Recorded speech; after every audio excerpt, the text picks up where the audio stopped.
Ja, dieses Projekt, das hat natürlich mehrere Produktionsabschnitte. Als ich dann so einen groben Rahmen hatte, wie die Geschichte aussieht, habe ich mich hier in diese Räume begeben, um handwerklich erstmal die ganzen Sachen von Grund auf zu erstellen, muss man sagen. Und ich habe mir mit dem Projekt halt auch die Freiheit genommen, viel experimentieren zu können und auch nicht den ersten Versuch immer zu nehmen. Und das war bei den Puppen die eine Sache und bei den Sets war das auch so, dass wir erstmal ziemlich viel experimentieren mussten. Wir wollten eine Superschurkenbasis bauen und da war die Frage, wie werden die Wände konzipiert von der Basis. Ich hatte mir immer so ein Betonmonster vorgestellt und im Endeffekt haben wir dann einfach Rigipswände benutzt und nicht gegossene Betonwände. Und die Rigipswände haben wir entsprechend angemalt, sodass es aussieht wie Beton.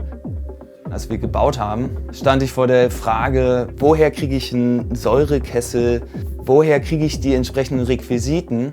Ich habe anfangs sogar gedacht, ich muss mir einen 3D-Drucker kaufen, damit ich diese Objekte herstellen kann. Es hat ein bisschen gedauert und auch Impulse von außen gebraucht, bis ich verstanden habe, dass hier, wo wir den Film machen, in Mainz-Mombach, Industriegebiet in einer ehemaligen Panzerfabrik, dass diese Umgebung hier uns alles eigentlich bietet, was wir brauchen für den Film. Nicht nur als Inspiration für diesen industriellen Look, der sich auch im Film wiederfindet, nämlich auch das, was hier an Schrott abfällt in den Containern. Und wir haben Upcycling als eine Methode für uns entwickelt, die Requisiten herzustellen. Und ich habe in dieser Phase der Produktion angefangen, Objekte viel abstrakter zu betrachten. Man fängt an, nicht mehr die Funktion, die ursprüngliche Funktion des Objekts zu sehen, nur die reine phänomenale Form. Wie erscheint es? Was könnte es noch sein?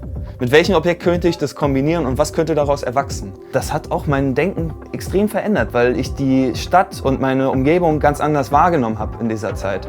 Ich habe zum Beispiel in der Phase, wo ich in der Superschurkenbasis das Rohrsystem verlegt habe, in der ganzen Stadt nur noch gesehen, wie Rohre verlegt worden sind.